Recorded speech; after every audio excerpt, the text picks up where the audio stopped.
hembra los creó. Y aquí dice: dejará el hombre a su padre, a su madre, y se unirá a su mujer. Quiere decir que el único matrimonio que Dios reconoce, así el Estado colombiano lo reconozca, el único matrimonio que Dios reconoce es el de un hombre y una mujer. Ahora, pastor, es que hoy le prohíben al pastor hablar, porque ese es el problema. Ya hay muchos pastores que están involucrados en acusaciones y investigaciones por la fiscalía por discriminación sexual. Yo no estoy discriminando a nadie. Si no, vayan y encarcelen a Dios, que es el que escribió esto. Y el problema ya no es conmigo, es con quién. Porque Dios dijo que el único matrimonio que reconocía era el del hombre y el de la mujer, y también que fueran libres de cualquier lazo pasado. En este caso Dios dijo que fueran solteros, que eran los únicos que podían contraer matrimonio. Ahora vamos a ver que la Biblia dice que el matrimonio es un pacto. Cuando la Biblia nos declara que el matrimonio es un pacto, nos toca irnos a Malaquías capítulo número 2. Y váyase por favor a Malaquías capítulo número 2. Vaya, no me haga caras, ahí está en la Biblia, léalo por favor, antes de Mateo. Mucha gente nueva, ¿cómo Malaquías? Malaquías capítulo número 2. Dios nos habla y nos declara que el matrimonio es un pacto donde Dios mismo es el testigo. Quiere decir que el hombre hace un pacto con su esposa, y ese pacto es establecido no sobre los términos seculares de los abogados, ni de los jueces, ni de los penalistas, ni de nadie más, ni de los abogados de familia, no, sino de acuerdo, hermano, a los principios de Dios. Quiere decir que es un pacto matrimonial y es indisoluble. Malaquías capítulo 2, ¿ya lo encontró? Versículo número 13, ¿qué dice la Biblia? Y esta otra vez haréis cubrir el altar de Jehová de lágrimas, de llanto y de clamor. Así que no miraré más a la ofrenda para aceptarla con gusto de vuestra ¿qué? Quiere decir que Dios los estaba rechazando. Usted sabe que en la Biblia habla de personas que Dios los vomita de su boca. Y hablábamos de qué es vomitar. La gente piensa que cuando piensa en vómito, piensa solo en el reguero que uno deja, en el pedazo de huevo con el platanito y los 2 bocados de arroz. Y la gente piensa, y el pastor tan cochino, pero cuando yo le hablo de vómito, eso es lo que usted piensa. Pero el vómito es la acción del cuerpo de rechazar algo y sacarlo de su sistema. Quiere decir, cuando usted vomita, lo que usted piensa en la cabeza, cuando el arrocito y eso es el resultado, eso es lo que fue rechazado. Pero el vómito en sí es cuando el cuerpo rechazar algo, una sustancia no aceptada, algo, lo que sea, el cuerpo ¿qué? La rechaza, y por eso se llama vómito. Regurgitar es eso, es que el cuerpo rechace algo y no permita que entre al sistema, entre al cuerpo. La Biblia dice que hay gente que lo vomitará ¿de qué? De su boca. Quiere decir que van a tratar de entrar al cuerpo, pero serán ¿qué? Rechazados. Van a tratar de entrar al reino de los cielos, pero serán rechazados. Quiere decir que mucha gente hoy está tratando de entrar al cielo, pero Dios los va a rechazar. Y aquí dice la Biblia que Dios rechazó la ¿qué? La ofrenda. Quiere decir que hay gente que viene a la iglesia y que aún así su ofrenda y su oración es rechazada. De hecho dice la Biblia en Isaías capítulo 58 que ayunamos y no hiciste ¿qué? Caso, buscamos y no te diste por entendido. Quiere decir que hay gente que efectivamente está en la iglesia y Dios no la está aceptando. Por más de que estén en la iglesia, son ¿qué? Rechazados. Tremendo eso.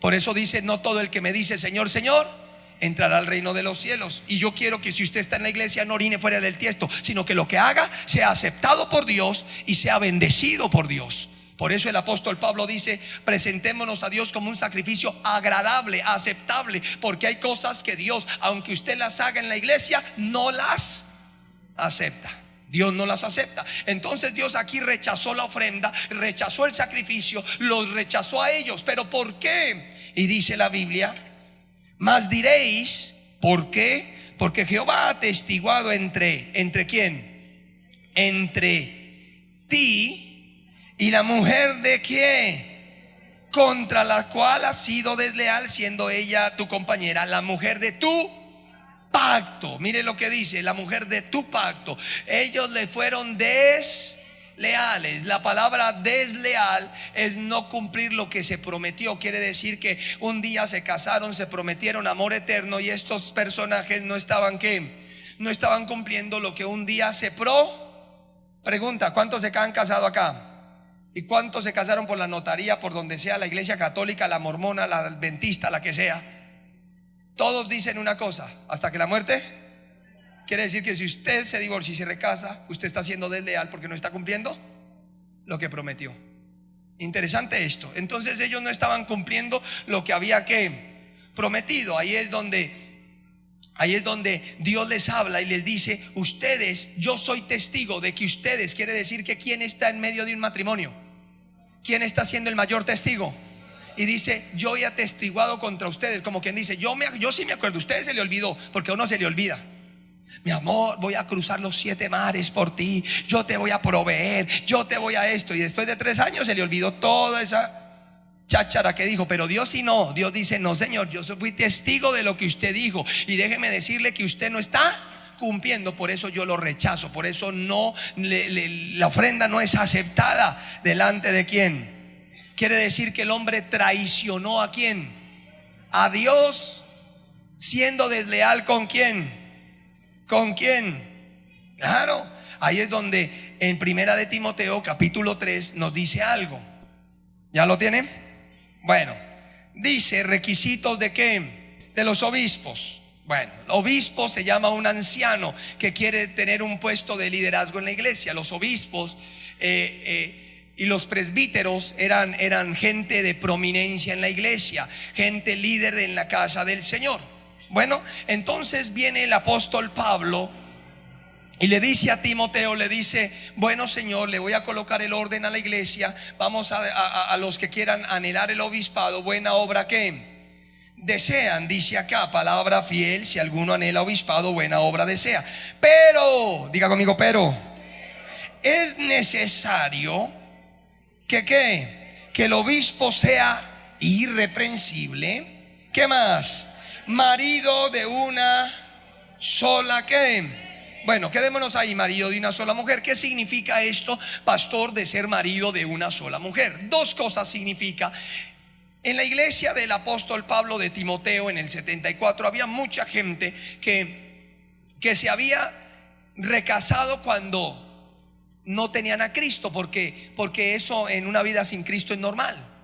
De hecho, el apóstol Pablo habla de las muchas mujeres en la vida sin Cristo siendo normal. En Romanos capítulo 8, Pablo dice: el pecado que mora en mí. Y él dice que antes de la ley, o sea que antes de conocer la gracia, había una ley en sus miembros. Y ahora esa ley que vino a hacer salvación, a él le produjo la muerte. Pablo está en un conflicto. ¿Por qué? Porque él tenía un problema sexual.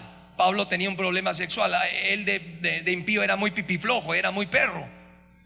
Y yo le puedo demostrar eso. Hay gente que dice: ay, pastor, ¿cuál era el aguijón de la carne? Ese. El aguijón de la carne no fue una iglesia, fue su mujer. Pablo era separado y él sabía que no se podía casar y le gustaba el ñanga ñanga. Imagínese un hombre. No, discúlpeme, ¿cuántos hombres hay acá?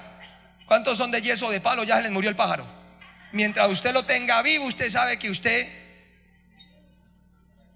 a veces se amanece a ganudo, ¿sí o no? No, hombres, no, hay ancianos que me están mirando. ¿Y eso qué fue, pastor? Eso fue hace como 40 años. Pues de pronto usted a veces siente ganas. Imagínese usted solo.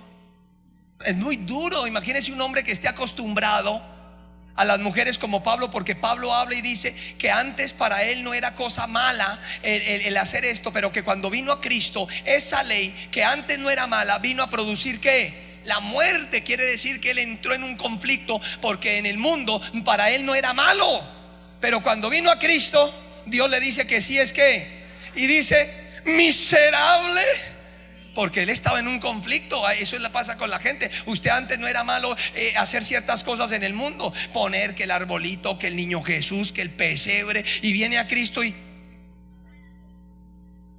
y entonces viene la familia y le dice: ¿usted qué fue? Que le lavaron la cabeza, le volvió loco. Usted en las navidades iba a rumbear, a pachanguear. Usted era pero feliz, y cuando llega a Cristo, cero pachanga. Y empieza la carne a tirarle: camine, hombre,